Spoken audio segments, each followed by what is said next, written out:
Hello friends, నమస్కారము. ఇవాళ మనం హెల్త్ ఇన్సూరెన్స్ గురించి మాట్లాడదాము. సో హెల్త్ ఇన్సూరెన్స్ లో చాలా డిఫరెంట్ రకాల పాలసీస్ ఉంటాయి.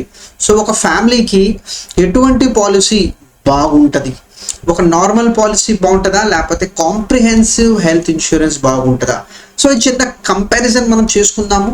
సో దాని ప్రకారంగా మీకు ఏది బెటర్ ఉంటుంది అనేది మీరు ప్లాన్ చేసుకోవచ్చు. బట్ ప్రతి ఒక్క ఫ్యామిలీకి హెల్త్ ఇన్సూరెన్స్ కంపల్సరీ తీసుకోవాలి, ఉండాలి. సో ఫస్ట్ మనం హెల్త్ ఇన్సూరెన్స్ పాలసీస్లో రెండు రకాల పాలసీస్ మనం చెప్పాం కదా. ఫస్ట్ హెల్త్ ఇన్సూరెన్స్ మనం తీసుకోవాల్సింది కారణం ఏంటంటే financial protection against medical health expenses. So ఇప్పుడు కూడా చాలా మంది ఏంటంటే నాకేమవదు, నాకు కంపెనీ నుంచి నాకు ముందుగానే నాకు 3 lakhs ఉంది, 4 lakhs ఉంది, ఇవాళ హాస్పిటల్కి వెళ్ళి చూడండి ఏ రకంగా బిల్స్ బయట వస్తున్నాయి. సో దాని ప్రకారంగా ఇప్పుడు కూడా కళ్ళు మూసుకొని నాకు 3 లక్షలు ఉంది సరిపోతుంది, 5 లక్షలు ఉంది సరిపోతుంది అనే మూఢనమ్మకంతో మీరు వెళ్తుంటే ఫ్రెండ్స్, అది చాలా రాంగ్ డిసిషన్స్ తీసుకుంటున్నారు. అది మీ కోసం కాదు, మీ తర్వాత మీ ఫ్యామిలీ మీద అదనంగా ఎక్కువ స్ట్రెస్ అనేది ఉంటుంది. సో ఇవాళ అదే విషయం మీద మనం చూసుకుందాము. నార్మల్ హెల్త్ ఇన్సూరెన్స్ పాలసీ ఇంకా కాంప్రిహెన్సివ్ హెల్త్ ఇన్సూరెన్స్ పాలసీస్లో డిఫరెన్స్ ఏంటి, కొన్ని కీ ఫీచర్స్ తోటి మనం చెక్ చేసుకుందాము. సో నార్మల్ హెల్త్ ఇన్సూరెన్స్ పాలసీస్లో మనం మాట్లాడుకుంటే సమ్ ఇన్సూర్డ్ గురించి చూసుకుంటే దగ్గర 1 నుంచి 5 లక్షలు హెల్త్ ఇన్సూరెన్స్ పాలసీస్ అనేది కవరేజ్ ఎక్కువగా ఉంటుంది నార్మల్ పాలసీస్లో. కాంప్రిహెన్సివ్ పాలసీస్ అనేది అంటే కంప్లీట్ ఒక ప్యాకేజ్, ఒక బెస్ట్ హెల్త్ ఇన్సూరెన్స్ నాకు కావాలి, ఒక బెస్ట్ పాలసీ మీకు కావాలి అన్నప్పుడు కాంప్రిహెన్సివ్ పాలసీస్కి వెళ్ళటం అన్నిటికన్నా బెటర్ అంటే మనం చెప్పుకోవచ్చు. సో ఎంతవరకు కవరేజ్ అంటే 10 lakhs నుంచి 1 crore దాకా బెస్ట్ బెనిఫిట్స్ అనేది మీకు ఇన్సూరెన్స్ కంపెనీ ఇచ్చింది. సో దీంతో మనం తెలుసుకోవాల్సింది ఏంటంటే 5 లక్షల కవరేజ్ ఉంటుందా, ఉంటుంది, 7 లక్షలు ఉంటుందా, ఉంటుంది.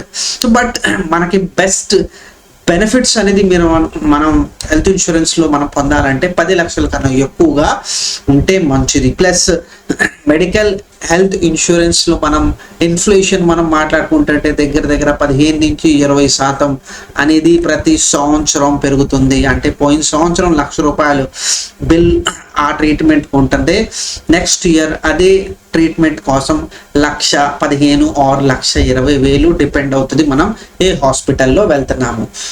సో కవరేజ్ పాయింట్ ఆఫ్ వ్యూలో మనం మాట్లాడుకుంటే బేసిక్ హాస్పిటలైజేషన్ అనేది కవర్ చేస్తారు. బట్ ఇక్కడ కాంప్రిహెన్సివ్లో హాస్పిటలైజేషన్, ఓపీడీస్, డే కేర్, మరింత బెనిఫిట్స్, ఒక లిస్ట్ ఆఫ్ బెనిఫిట్స్ మీరు కంపేర్ చేసుకుంటే చాలా అడ్వాన్స్డ్ బేసిస్ మీద బెనిఫిట్స్ ఇవ్వటం జరుగుతుంది. ప్రీ హాస్పిటలైజేషన్ కింద మనం చూసుకుంటే నార్మల్ హెల్త్ ఇన్సూరెన్స్లో ప్రీ హాస్పిటలైజేషన్ హాస్పిటల్ కన్నా ముందు ట్రీట్మెంట్కి వెళ్ళే ముందు ఒక 30 రోజులు కవర్ చేస్తున్నారు, ఇక్కడ 60 రోజులు కవర్ చేస్తున్నారు.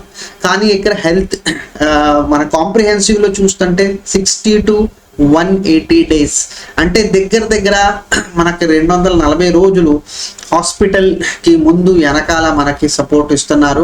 ఇక్కడ మనకి 90 days మాత్రమే. సో ఇక్కడ చాలా డిఫరెన్స్ మీకు కనిపించింది. యాడ్-ఆన్స్, రైడర్స్ అనేది ఉంటాయి. సో ఆ రైడర్స్ ఇక్కడ మనకి చాలా తక్కువగా ఉంటుంది, ఉన్నా కూడా చాలా లిమిటెడ్ బేసిస్ మీదే ఉంటుంది.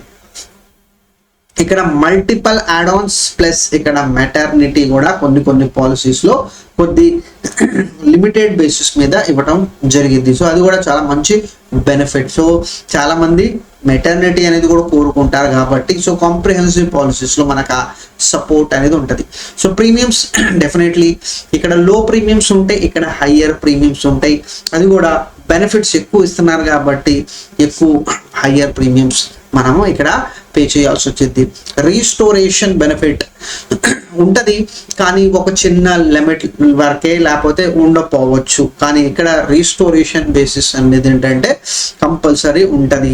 సో కొంతమంది రీస్టోరేషన్ అంటారు, కొంతమంది రీఛార్జ్ అంటారు.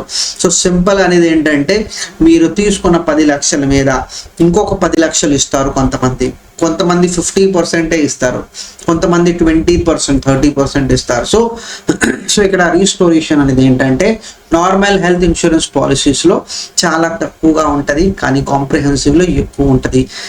నెట్వర్క్ హాస్పిటల్, లిమిటెడ్ హాస్పిటల్స్లోనే మనకి హెల్త్ ఇన్సూరెన్స్ సపోర్ట్ ఇవ్వటం జరిగితే ఇక్కడ వైడర్ రేంజ్ ఆఫ్ హాస్పిటల్స్లో ఉంటుంది. సో ఇది ఎవరి కోసం బెనిఫిట్? సో ఐడియల్ బెనిఫిట్ మనం పొందాలంటే ఇనీషియల్ డేస్లో బడ్జెట్ తక్కువ ఉంది అలాంటి వాళ్ళు, ఫస్ట్ టైమర్స్ అనేది మనం చెప్పుకోవచ్చు, లేకపోతే బడ్జెట్ తక్కువ ఉన్న వాళ్ళు నార్మల్ హెల్త్ ఇన్సూరెన్స్ పాలసీస్కి వెళ్ళొచ్చు.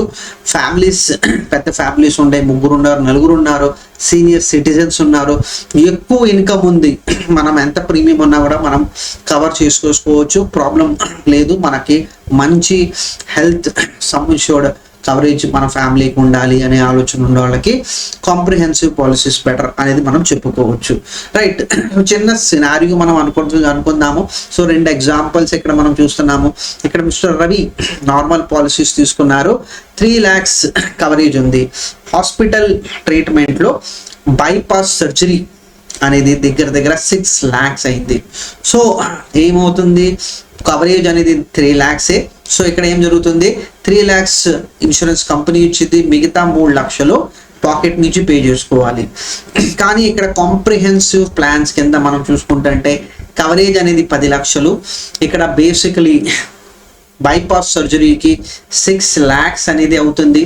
సో ఆ 6 lakhsలో కంప్లీట్లీ మనకి సర్జరీ అనేది కంప్లీట్లీ ఫుల్ కవరేజ్ అవుతుంది. ప్లస్ ఇక్కడ రీస్టోరేషన్ బెనిఫిట్ అనేది కూడా ఉంటుంది. సో ఒకవేళ ఇక్కడ 10 lakhs మొదటి ఎక్స్పెన్సెస్, మళ్ళీ సెకండ్ ఎక్స్పెన్సెస్ అనేది ఒక 5 lakhs అవుతే ఈ 5 lakhs అనేది కూడా ఇన్సూరెన్స్ కంపెనీ ఇచ్చేది. ఎందుకంటే ఈ 10 లక్షలు ఆటోమేటిక్లీ మనం యూటిలైజ్ చేసేసాము ఫర్ సమ్ సర్జరీ, దీని తర్వాత 0 ఉంటుంది. సో 0 నుంచి మళ్ళీ మనకి ఇన్సూరెన్స్ కంపెనీ రీస్టోర్ చేసిద్ది, రీఛార్జ్ చేసిద్ది. సో అక్కడ మనకి ఈ కాంప్రిహెన్సివ్ పాలసీస్ అంటే ఒక మనిషి కాంప్రిహెన్సివ్ పాలసీస్ తీసుకుంటే మల్టిపుల్ పాలసీస్ తీసుకోవాల్సిన అవసరం లేదు. ఒక పాలసీలో రీఛార్జ్ ఆర్ రీస్టోరేషన్ బెనిఫిట్ ఉండటం వల్ల కంప్లీట్ ఫ్యామిలీ యూస్ఫుల్గా చేసుకోవచ్చు. సో ఇక్కడ మనకి ఏం తెలుస్తుందంటే మన కాంప్రిహెన్సివ్ పాలసీస్ చూస్తుంటే ఓవర్ అండ్ అవుట్ మనకి ఫైనాన్షియల్ బర్డన్ ని తగ్గించుకుంటానికి మనకి యూజ్ అవుతుంది. సో ఇక్కడ చూడండి, రెండిట్లో డిఫరెన్స్ అనుకుంటే ఇక్కడ మనకి ప్రీమియం మనకి 8,000 ఉంటుంది, ఇక్కడ ప్రీమియం మనకి దగ్గర 17,000 ఉంటుంది. యావరేజ్గా నేను అప్రాక్సిమేట్లీ చెప్తున్నాను, ఇక్కడ ఆల్మోస్ట్ డబల్ అనేది మనకు చెప్తున్నాము. కానీ ఇలాంటి హాస్పిటల్ బిల్స్ వచ్చినప్పుడు ఇక్కడ మీరు 3 lakhs basically family 3 lakhs pay చేయాలి, ఇక్కడ 0 పే చేయాలి. ఇక్కడ డిఫరెన్స్ ఎంత, ఒకటి 9,000 ప్రీమియం ఎక్కువ పే చేయటం వల్ల ఆ ఫ్యామిలీ అనేది ఏంటంటే 3 లక్షలు సొంతంగా జేబు నుంచి పెట్టుకోవాల్సిన అవసరం ఉండదు. సో ఇది చాలా క్లియర్గా మనం అర్థం చేసుకోవాలి. మీరు ప్రీమియమే బర్డన్ అనుకుంటే రేపు హాస్పిటల్ బిల్ మరింతగా ఎక్కువగా బర్డన్ ఉంటుంది. మీరు ఈ అడిషనల్గా 9,000 మీరు కట్టలే పరిస్థితుల్లో ఉంటే రేపు మీరు ఈ 3 లక్షలు ఎలా కడతారు, 10 లక్షలు ఎలా కడతారు? పెద్ద క్రానిక్ డిసీజెస్ ఫ్యామిలీలో ఏదైనా మెంబర్ వస్తే అక్కడ మీరు జేబులో అమౌంట్ పే చేసుకుంటా వెళ్ళాలి, ఇన్సూరెన్స్ కంపెనీ మనకి సపోర్ట్ చేయదు. సో మనం ఎవరు కోరుకోవద్దు, కానీ ఎప్పుడైనా అలాంటి పరిస్థితి వస్తే మనకి హెల్త్ ఇన్సూరెన్స్ సపోర్ట్ మన కాంప్రిహెన్సివ్ పాలసీస్ తోటి మనకి బెస్ట్ సపోర్ట్ మనం తీసుకోవచ్చు. చాలా ఇంపార్టెంట్ విషయం ఫ్రెండ్స్. ఇక్కడ రైట్ చాయిస్ అనేది మనం చెప్పుకుంటే నార్మల్ ప్లాన్స్ ఎవరు తీసుకోవాలి, తక్కువ వయసు ఉంది, హెల్దీగా ఉన్నారు, ప్లస్ బడ్జెట్ అనేది తక్కువ ఉంది, ఇన్కమ్ అనేది తక్కువ ఉంది, అలాంటి వాళ్ళు నార్మల్ ప్లాన్స్ తీసుకోవాలి. Comprehensive plans definitely border protection అంటే ఫ్యామిలీలో చాలా మంది ఉన్నారు. సో 6 members ఉన్నారు అనుకుందాము. So 6 members father, mother, own, wife, son, daughter. So 6 members ఉన్నారు. 6 members ఒకే పాలసీలో మనం కవరేజ్ ఇవ్వచ్చా? ఎస్, ఇవ్వచ్చు. సో మల్టిపుల్ ఇండివిజువల్ పాలసీస్ కింద మనం ఆ సపోర్ట్ అనేది మనం ఇవ్వచ్చు. ప్లస్ ఫ్యూచర్ సెక్యూరిటీ అనేది కూడా మనం మన ఫ్యామిలీకి ఇవ్వచ్చు. స్లైట్లీ హయ్యర్ ప్రీమియమ్స్ ఉంటాయి. డెఫినెట్లీ ప్రీమియమ్స్ 6గురికి ఒకే పాలసీలో మనం కవర్ చేస్తున్నాం కాబట్టి ప్రీమియమ్స్ హయ్యర్ సీడీ ఉంటుంది. బట్ మనకి ఒక పీస్ ఆఫ్ మైండ్, మనం ఫైనాన్షియల్గా మనకి ఎప్పుడైనా అవసరం వస్తే హెల్త్ ఇన్సూరెన్స్ పాయింట్ ఆఫ్ వ్యూలో majority of times health insurance companies మనకి కవరేజ్ ఇచ్చింది. అక్కడ మనకి ఏంటంటే పీస్ ఆఫ్ మైండ్ అనేది ఉంటుంది. చాలా ఇంపార్టెంట్ ఫ్రెండ్స్ ఇది. సో ఈ పర్టికులర్ వీడియోలో టేక్ అవే అనేది ఏంటంటే బేసిక్ నార్మల్ పాలసీస్, బేసిక్ కవరేజే చేస్తుంది, ప్రీమియమ్స్ తక్కువ ఉంటుంది, ప్రీమియం తక్కువ ఉండే అందుకనే ఫీచర్స్ అనేది కూడా లిమిటెడ్ బేసిస్ మీదే ఇన్సూరెన్స్ కంపెనీ ఇవ్వడం జరిగింది. అదే కాంప్రిహెన్సివ్లో మనం మాట్లాడుకుంటే హయ్యర్ కవరేజ్ తీసుకోవచ్చు. సో చాలా మంది నా ఇన్వెస్టర్స్కి నేను 1 CR కవరేజ్ ఇచ్చాను. సో నార్మల్లీ టర్మ్ పాలసీ కదా 1 CR తీసుకుంటారు. మీరు హెల్త్ ఇన్సూరెన్స్ ఎందుకు తీసుకుంటున్నారంటే ఇవాళ కాస్ట్ ఆఫ్ ట్రీట్మెంట్ ఎంత ఎక్కువ ఉంటుందంటే మనం బెస్ట్ ప్లాన్ తోటి, బెస్ట్ హయ్యర్ కవరేజ్ తోటి మనం వెళ్ళిపోతే దానివల్ల మనకి చాలా చాలా ఫైనాన్షియల్ సపోర్ట్ కింద మనకి హెల్త్ ఇన్సూరెన్స్ ఉంటుంది.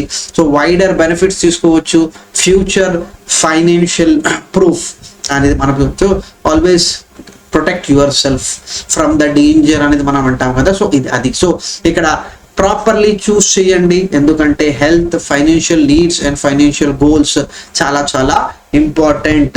సో మీరు ప్రీమియమ్స్ పే చేయలేకపోతే మీరు హాస్పిటల్ బిల్స్ ఎలా పే చేస్తారు అనే ఆలోచనతోటి నేను కన్క్లూడ్ చేస్తాను friends. Thank you very much.